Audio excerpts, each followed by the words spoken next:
আসসালামু আলাইকুম, this is Rodela Sharmin blog page থেকে আবারও চলে এসেছে নতুন আরও একটি ব্লগ ভিডিও নিয়ে। কি অবস্থা সবার, কেমন আছো? আলহামদুলিল্লাহ আমি অনেক বেশি ভালো আছি।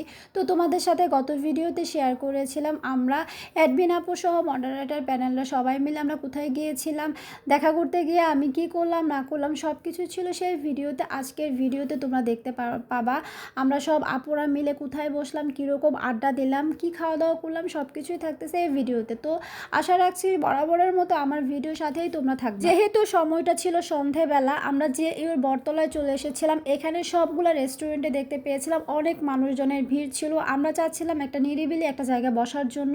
তো আপু আমাদেরকে এই জায়গাতে নিয়ে এসেছে। এই চায়ের দোকানটা, এই রেস্টুরেন্টটা অনেক সুন্দর ছিল, বড় প্লেস ছিল, এখানে বসার অনেক সুন্দর স্পেস ছিল। আমরা চাচ্ছিলাম সবাই মিলে একসাথে বসে দেন আমরা কথাবার্তা বলবো, আড্ডা দিব, আমাদের মিটিংয়ের যাবতীয় সমস্ত কিছু এখানে আলোচনা করা হবে। তো আমরা এখানে বসলাম আর সমস্ত জায়গায় দেখতে পেয়েছিলাম অনেক মানুষজনের ভিড় ছিল। আমাদের সাথে যেহেতু বাচ্চা কাচ্চা রয়েছে, তারাও যাতে একটু ফ্রিলি খেলাধুলা করতে পারে, তাই জন্য আমি আবার কি হয় এক জায়গায় স্থিরভাবে থাকতে পারি না, মানে লড়াচড়া করি খুবই। তো আপু আমাকে বলতেছে একটু স্থির হয়ে বসো, দেন আমার কথাগুলো শোনো।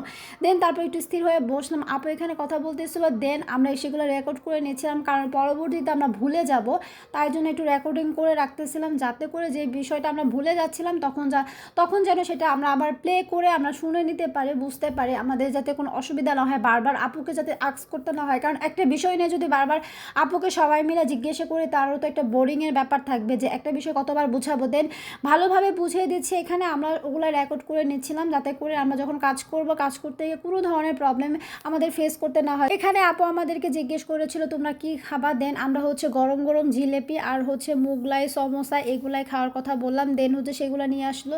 তো আমরা সবাই মিলে বসে এখানে আড্ডা দিচ্ছি আর খাইতেছিলাম। দেখতে পাচ্ছ তোমরা, আমাদের সময়টা অনেক বেশি ভালো কেটেছে। আমরা যখন সবাই মিলে একসাথে হই, আমাদের সময়গুলো অনেক সুন্দর কাটে, আমাদের অনেক হাসি ঠাট্টা তামাশা অনেক কিছু হয় সেখানে, কথাবার্তার মধ্যে আসলে অনেক বেশি ভালো লাগে। সব আপুরা মিলে যখন একসাথে বসে এরকম আড্ডা দিতে পারে, মানে ওই মুহূর্তটা অনেক সুন্দর থাকে, খুবই ভালো লাগে, একদম স্মৃতিচারণ হয়ে থাকে সব কিছুই। তো আমাদের এরকমই মাঝে মধ্যে হয়ে থাকে, এরকম করে সবাই মিলে একসাথে বসে খাওয়ার মজাই কিন্তু আলাদা হয়ে থাকে। আইরামণি সহ আপুদের বাচ্চা কাচ্চাও ছিল, ওরাও কিন্তু আমাদের সাথে সাথে ভালো টাইম স্পেন্ড করে, বাচ্চারা অনেক মজা করে, আনন্দ করে, খেলাধুলা করে, সেগুলো আমাদেরও দেখতে অনেক বেশি ভালো লাগে। আইরামণি সবার দেখা দেখি খাইতেছে, দেন এখানে গরম গরম জিলিপি নিয়ে আসছিলো, সেইগুলো এতই ইয়াম্মি ছিল, আমরা সবাই মিলে খাইতেছিলাম। মানে সবার সাথে বসে খাওয়ার মজায় আসলে অন্যরকম একটা টেস্ট থাকে। তো জিলিপিটা আসলে অনেক টেস্টি ছিল, একদম মুচমুচে ছিল। আমাদের মডারেটর আপুরা কিন্তু অনেক বেশি আন্তরিক, সহনশীল, একে অপরের বিপদ আপদে সবসময় তারা পাশে থাকে, এগিয়ে আসে। আসলে এরকমটাই হওয়া উচিত।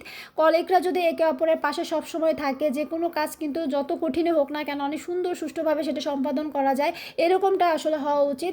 আমাদের সব মডারেটর আপুরা অনেক বেশি কোঅপারেটিভ, যে কোনো কাজে একে অপরের যে কোনো কাজেই তারা অনেক বেশি সহযোগিতা করে থাকে। তো আমাদের চা চলে আসছে, আমরা যারা রং চা নিয়েছিলাম, দেন আমাদেরটা চলে আসছে, বাচ্চা কাচ্চা ওরা দুধ চা খাবে। দেন আপুরা একটু বাহিরে গিয়েছে, তো বাহিরে চাটা ওনাদেরকে দিয়ে আসছে। দেন আপু আর আমি এখানে, আমাদের আরেকটা মডারেটর আপু ছিল, দুজনে মিলে গল্প করতেছিলাম আর চা খাচ্ছিলাম, ছবি তুলে নিচ্ছিলাম। এখানে আইরামুরিও চা খাচ্ছিল, আমাদের দেখা দেখি ও দুধ চা নিয়েছে।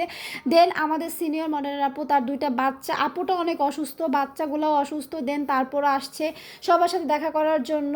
তো আমরা মোটামুটি সব ধরনের কথাবার্তা শেষ করে দিলাম, রাত প্রায় 8টা বেজে গিয়েছিল। দেন আপুদের কাছ থেকে বিদায় নিয়ে নিলাম। আজকের ভিডিও এই পর্যন্তই থাকতেছে, দেখা হবে পরবর্তীতে, সে পর্যন্ত ভালো থাকো, আল্লাহ হাফেজ।